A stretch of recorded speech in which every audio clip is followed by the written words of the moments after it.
Today we're collaborating with Trench Crusade. And we only have 50 days to make a buttload of props. Let's do it.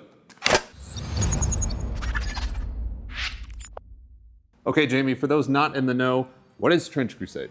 Well, Trench Crusade answers the question, what if hell opened up during the Crusades?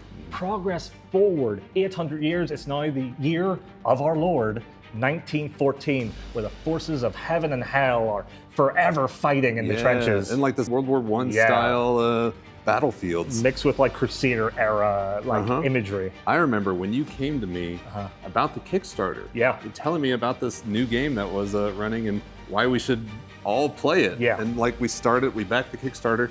We all picked our own armies. We started printing them all. We started painting them all. And then, well, we already had all of this, but Factory Fortress, the makers of Trench Crusade, contacted us, wanting us to make props for Trench Crusade. And it's a good chunk of props to do too. Yeah. And they want to debut them all at Adepticon the end of March. Yeah, that's not long from now. It does not give us very long, not a very long window to make all this stuff. So we got all of our designers pivoting hard to Trench Crusade stuff. Yeah, and all of our videos. I mean, the Halo 3 belief statue, that had to be paused. The Lancer that's actually realistic and can cut through wood, sadly, paused. And then even the like Hellbound backpack that has like a drinks cooler in the back and everything, sadly, paused. Everyone in the audience, paused. So Jamie, speaking of files, all the files that you see in this video are going to be available on our Patreon for the community. So big thank you to Factory Fortress for letting us do that. And if you want to make the props that you see in this video, go check that out at patreon.com/Galactic Armory. All of these files are perfect for you at home to start your own Trench Crusade cosplay. You can use the techniques in this very video to get started. The timeline for this whole project, very short. That means we're going to need all hands on deck, everyone scattering out, working on different things. Let's start with the breakdown. First things first, we've got these grenades used by the Prussian clerics. Awesome looking design, each one looking like its own little chapel. We're able to do these fully in-house, start to finish, not a problem. Next, we've got the trench knife used by the Heretic Legion troopers. This one will be a piece of cake. We're just going to mold and cast this in a semi-flexible resin so that it can be safely used around the convention. Then there's the new Anti-Ox Sallet helmets. Due to our time constraints, we're going to outsource these to be fully resin printed in one piece, but we've got a few ideas how to really make them stand out. Similarly, we're going to outsource the Heretic Legion helmet prints so that we can make up some time to mold and cast them. We've got a few ideas on how to make these guys look extra rusty and gross. We've also got the Sorcerer Slab from the Cult of the Seven-Headed Serpent, which will be casted in a lightweight foam and made to look like carved stone. And the showstopper will be a Sniper Priest's Lee Enfield rifle that actually uses a bone in a reliquary as the scope. Lucky for us, replica Lee Enfields aren't that hard to come by, and we can easily modify it to meet our needs. And you know we don't want the folks over at Trench Crusade to be walking around with a real-looking rifle on the convention floor. So we're going to make them a very trenchy-looking case to go along with it. So Jamie, when do we start? Right now. So we're outsourcing the masters for all of the helmets, and we're getting in a fake Lee Enfield. So whilst waiting for those, we've got all of the resin parts going. We've got the trench knives and the Prussian grenades. We just have one more thing, and that is the crate for the Lee Enfield, which Gaddy is focusing on. So, box for Lee Enfield. Problem with this, though, is it's entirely too clean. Doesn't look like it's been living in the trenches for, a couple of weeks. So we got to make it look like that. First things first is I'm going to do what's called a coffee wash. I'm just going to take some really gross instant coffee that we brewed with vinegar and water, and then just wash the entire thing over. It'll act like a stain. It'll be uneven, mottled, gross. Then we'll go through and do some other fun stuff. So as you're working with this stuff and it dries in certain areas before others, you just throw a few splashes down. Adds to the uneven nature of what the effect we're trying to get is. So we want it to seep through. We want drips. We want everything that painters and prop makers do not want. We want all that gross stuff in this. We want it to look icky and awful and uneven after making it all nice and pretty. All right, so now we've got a good base coat set in. We're gonna spray it down a little bit with some isopropyl alcohol. And what that's gonna do is it's gonna thin it. And we're also gonna use fire to really, we're just gonna lock it in. Like that. That's what we want, that modeling. So I've mixed up this ebonizing solution here. It's just vinegar and steel wool. You let it sit for a few hours. You get some really nice ebonizing on the wood and also rust effects on your steel. So very, very gentle applications around any steel, and it will begin to darken up the wood around it as well. The stuff, much like the coffee, will attack the tannins in the wood and just kind of caramelize them or oxidize them in a different way. If you're using zinc-coated screws or any coated screws, you have to sand them before you do this, otherwise it just won't work. All right, progress update. We have a few projects that are ready to go into their next stages. We have this weird looking thing. So this is actually the Prussian stick grenade, or as you can clearly see, we call it the chapel grenade or the Rhone. This is all going to be gold leafed. This is going to be turned wood, and we're going to get probably stained aged and get it gross looking. We got a couple of them ready to rock. They're all printed in SLA resin, Ministry of Resin Durable, because these are going to be handled by a lot of people and moved from convention to convention, which actually goes to explain our terrifying looking trench knife. This is a bill hook trench knife. We have it ready to go, ready to be finished polishing. Oh my God. It is so gnarly. We have this printed in resin and we're actually going to cast it. The reason being is because it's sharp as hell, this will hurt people. So we want to make it in something more flexible, something that's less rigid and less stabby. So we're going to be making a mold of it. Margaret's going to head up that team, making a mold, casting it, and then get it rusty, dirty, and looks like it's actually being in the trenches and held by Heretic forces. We got not much time and we have a lot to do, but I think the progress is really good. I think we're on track to meet this.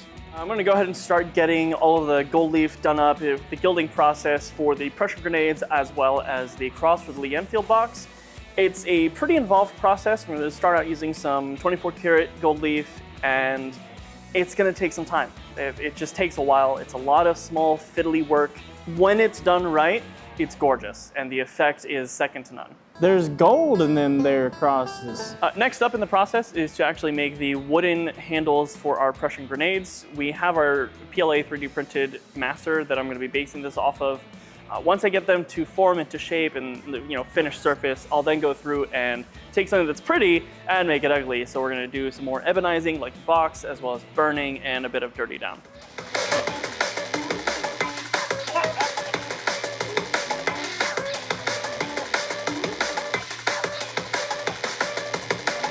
We're making progress already. We got Gaddy on the grenades. They're these regal looking grenades, all being gilded, already looking so cool, but we need to keep going. We're making really good progress on this trench knife. Just has to be polished all the way up so we can make molds for it. So all the Sallet and Heretic helmet prints have just arrived. We outsourced the resin prints so that we can get them in one big piece. But since they're here now, we can get Jamie's team to start the sanding montage. Let's go.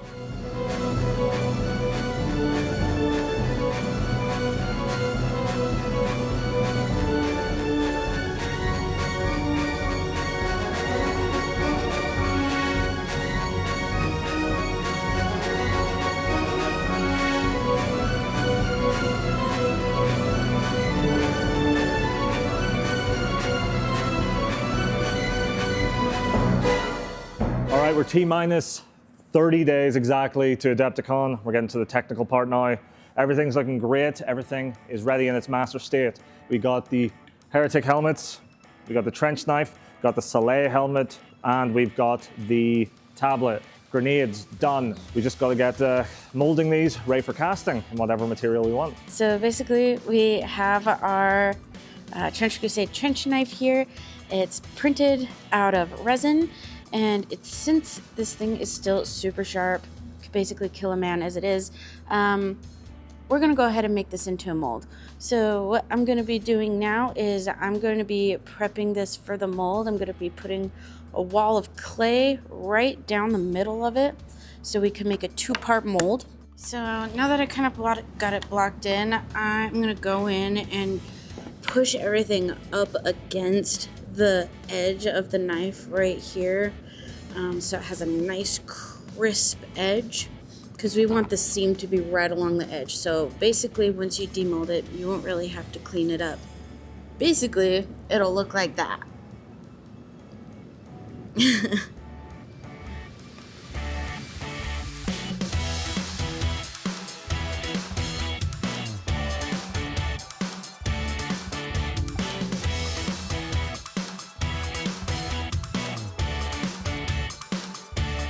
That looks pretty good. Does Jamie approve? Yeah. Yeah. So Jamie and Margaret are working on molding the helmets, but Gotti here has finished 2 of these lovely looking Prussian grenades. Looking at them compared to the concept art, it's like a 1-to-1 match. These are so beautiful. He's also got this this nice wooden crate for our Lee Enfield, including a nice creak. But this will be for the Lee Enfield rifle, which has actually just arrived today. So let's go check that out. So we have to make the rifle from the sniper priest, right? That's right. It looks remarkably like a Lee Enfield, but it's got like a bone as the sniper rifle. Because they're blind. Yeah, they're actually blind. They snipe through faith. And so, yeah. To make it, we figured the best thing to do would be to start with a Lee Enfield rifle and then just throw some stuff on it. Now this is supposed to be a replica, but it's got all the. Oh my god! Oop. No. Don't look Skywalker. It's got that blood. Okay, that's good. I think That's what that action would work. feels good. I think this is great. It needs dirtied up a lot because this wood is too clean and fresh. Real nice, great base for exactly what we need. But we just need to quadruple, septuple check with the guys at Factory Fortress that they can in fact bring this. Look, it's got an orange tip. Perfectly fine. I'm running some tests. I'm just trying something. I'm taking some of our iron dust powder, whatever we got, and brushing it directly into the mold, just to see what happens. Hopefully that'll make rusting it fun, easy. I also brushed some bronze powder into the handle because why not? And so I'm gonna cast it, see what happens. If we like it, then we'll make that standard practice. If not, then it'll just be a fun test. So I'm gonna do 150 grams of part A of our 65, 140B. We'll put some black dye in there to give it a gray pigment once it's cured. I'm gonna pour like 2/3 of it in, and I'm gonna slosh it around a little bit, and then I'll put the rest in.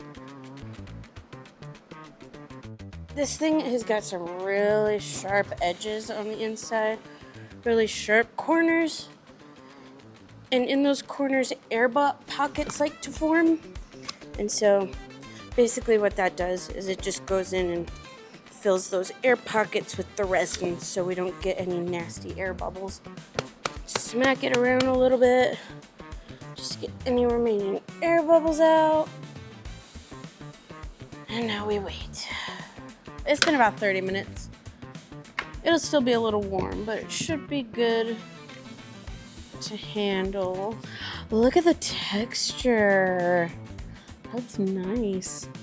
And okay, so it looks like it did exactly what we wanted it to do by sloshing it around, because these tips used to be really full of air bubbles, but now they are super nice and crispy, which is exactly what we want. Yeah. That's great. Well done. I like it. I would like to see. So we haven't talked much about the slab because, well, honestly, it's a slab. We FDM printed it, put a nice texture paint all over it. This could be good. This could be fine, but frankly, it's a bit boring. Yawn. So you saw the mold that we made. Layer of 65D resin, which is nice and flexible, and then a layer of expanding foam. Why, Jimmy? Why put in all that effort to make this beautiful slab? Well, I need my assistant, Gatti. Gatti, if you would. Hi, what can I do for you? And nothing of value was damaged nor lost. So, it worked out really well. It's nice and weathered up, got some blood stains over it. It is done, easy peasy, on to the next thing. That is the Sallet helmet. We have a lot of cool new techniques to show you during these Sallet helmets, so let's see how I do that.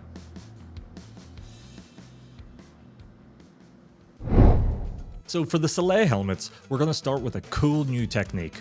It involves a base coat of black primer followed up by a wet coat of a high gloss lacquer. Whilst the lacquer is still wet, dust the helmet with a metallic paint of choice. This will cause the metallic paint to chemically bond to the lacquer, providing a durable finish, whilst keeping the surface glossy and bright, like real metal. After that's dry, we're going to start our weathering pass by breaking out the Dirty Down weathering spray.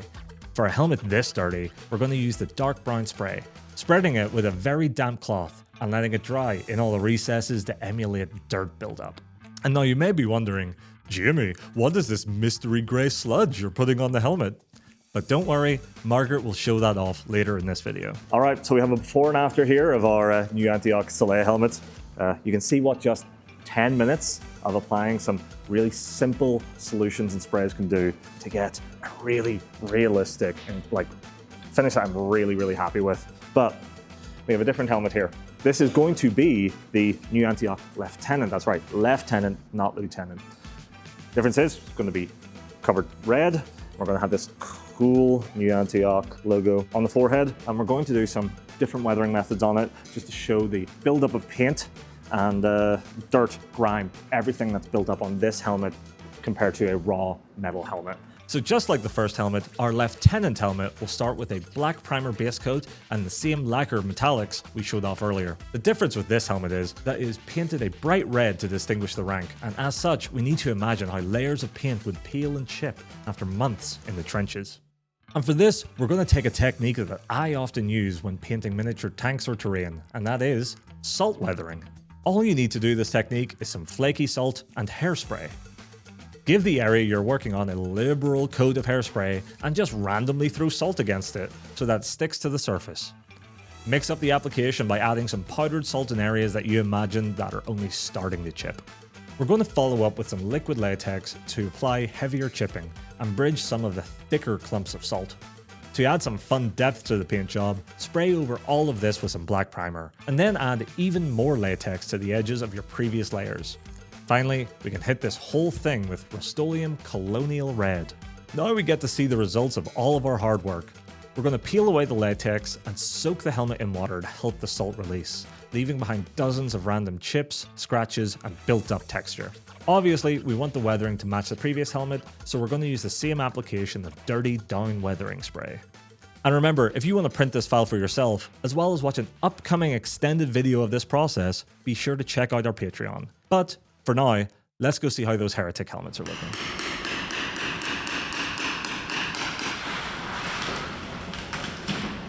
Alright, so we're starting to get some good pulls from all of our molds. For example, we got these Heretic Trooper helmets. They're looking gnarly, they've got all the nice dents, all the details have been caught. Margaret did a fantastic job pulling these. We're still working on the trench knife, but these are ready to go. Now, the Sallet helmet, that's all of base metallic, but we're going a little step further with these bad boys. We have been testing getting a rust effect. And now, not even the rust effect.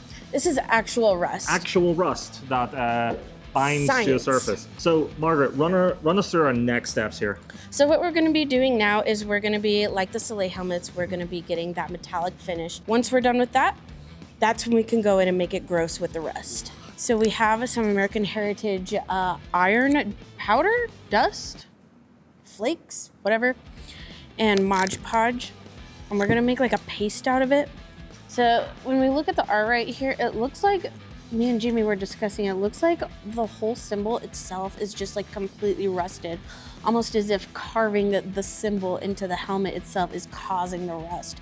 So I think what I'm gonna do is I'm gonna go in and just put in a bunch of this stuff right in the crevices where the symbol is. Now once I stipple it in there, I'm gonna take my sponge, just kind of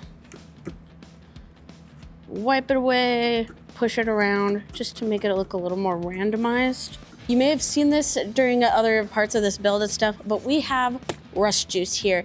Basically what that is vinegar and hydrogen peroxide mixed together. And what that does is it causes like a chemical reaction in the iron powder that we have here. And it's like an accelerated oxidation thing that happens.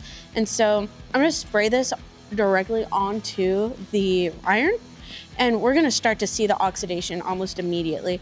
Okay, so it hasn't even been 20 minutes yet, but you can already see the oxidation beginning to occur around the helmet. So we're gonna do a couple more passes of this, but then we're just gonna let it sit for a while and then let it rust. And we'll let you know what it looks like once that process is complete, but you can already see it.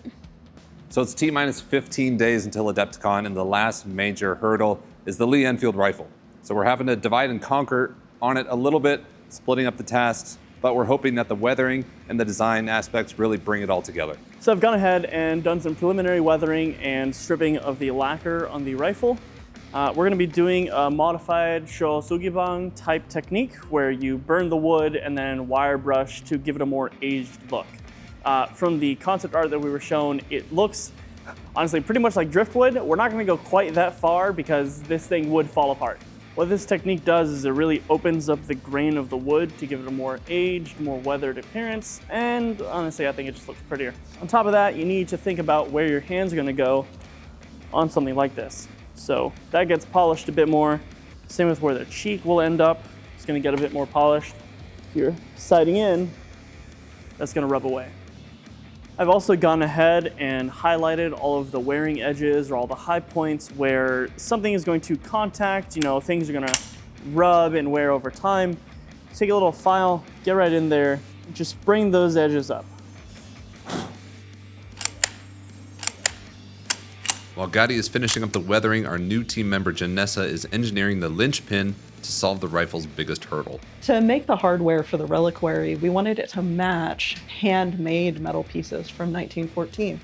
So we didn't use symmetry for the hardware itself. Instead, we kept that slightly asymmetrical effect so that it matched the rest of the rifle, but then fit the system with both hardware pieces, which were then printed out in resin and painted up to match the look of the gun. Here I have a wolf bone. Why, Jamie, do you have a wolf bone? Because we couldn't find a saint's bone, so it's the next best thing. In the reliquary, we need some form of bone or bone-like thing, and frankly, this wolf bone is exactly the right shape for it. Ethically sourced, of course. I am going to start etching Latin into it, a very fitting Latin for a sniper priest, just to give this bone, this random bone, a little bit more of a holy finish to it. Okay, I am done carving the bone. I've added a little bit of wash so I can see what I'm dealing with here, and it's actually looking really, really cool. Now I'm going to start a highly religious process called illumination, the act of coloring and gilding religious text. Sort of feels heretical, but let's do it. We're going to use some rub and buff wax, push it in, and then wipe off excess with some IPA. Should look pretty cool. With the deadline fast approaching, the team applies the final touches to their props.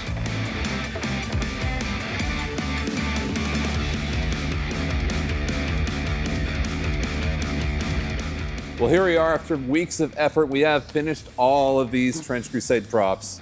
We got to use a lot of our favorite techniques, Yeah. some new ones that we're quite happy with. Very pleased with everything, very proud of how they all came out.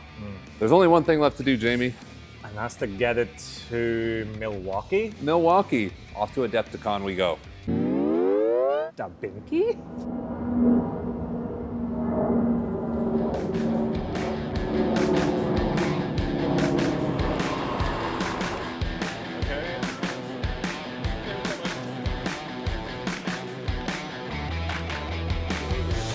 Jamie, do you know where we're going? Oh no, I don't even know where this place is. There's mini wargaming Dave. Hello. Love the channel. There you go. I love that you guys are here. Come meet us at the Trench Crusade booth. Let's turn around. Let's turn around. It's not worth it. Oh, Eric, right here. Okay, we are here in Milwaukee at Adepticon. We found the Trench Crusade booth. We have our props down here. We are ready to hand them off. Here with us, we have Thomas and Mike. Hello. Both integral parts of Trench Crusade. It has been 50 days now. We've been working day and night to make sure that we match all the references as closely as possible. And the day is finally here to see what you think. So let's let's take a look. let's start with a little heresy first, I think. Yeah, best way to start. Judgment Day. It is finally here. We have two Ooh, that's so Heretic sick. Legion helmets. Please hold it. And if you need more, we have molds made of these, so we can produce a So lot good. of them. Yeah, here from the audience. Does that Good. look good? Okay. Hell yeah. Ready Hell to yeah. ready to sin. A nice bit of a trivia. It's this would actually be really dangerous because you can snap person's neck if it's something that so that's why most helmet straps is to come off if you pull the helmet, so the enemy can't they break your neck. And that's why we got the gory details. These guys know their stuff. Yeah, and this All looks right. like you'll get like The other extra side? tetanus Yes. from it, you know? Yeah. This looks very Trench Crusade. We have Oh, these Couple Sallet of helmets. Sallet helmets, please. Yeah, the glasses are going Yeah, but there we go. luckily, the faceplate lifts right up. you try this one. You can actually see out of it a little bit. Yes, we made sure. Plenty of tests around the workshop.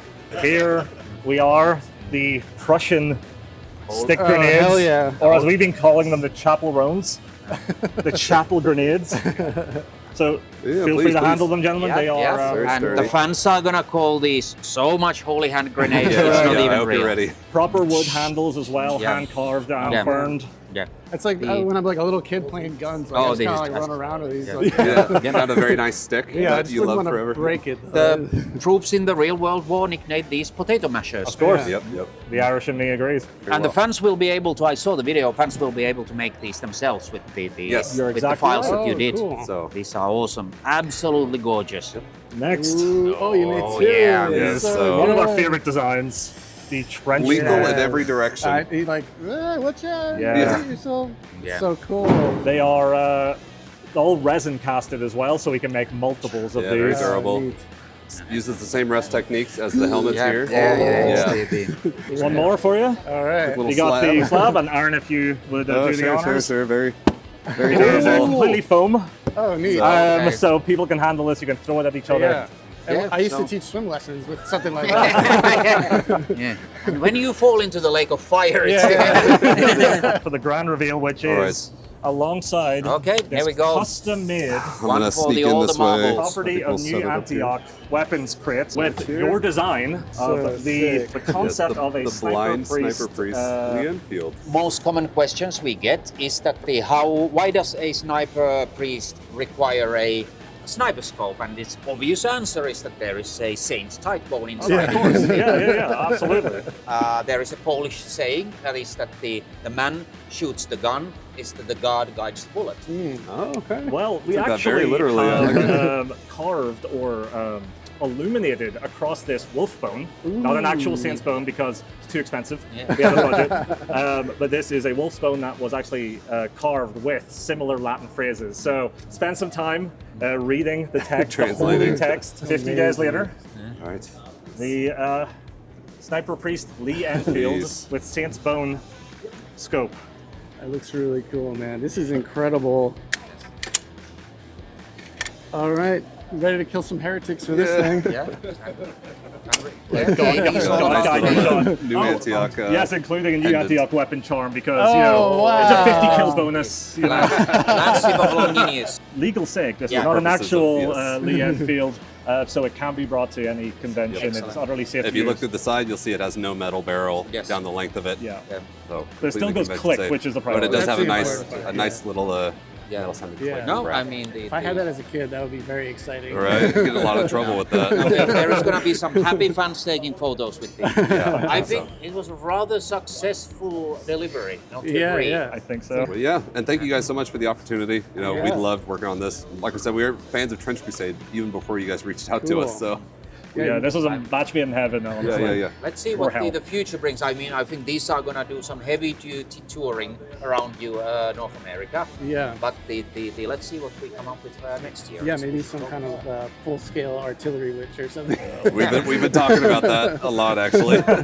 Well, Jamie, the props have been handed off to the client. 50 days of work off to their new home. Yeah, the customers, the clients are now friends at Trench Crusade. Such actually nice people. Yeah. Great to talk with them all. They seem extremely satisfied and we couldn't be happier.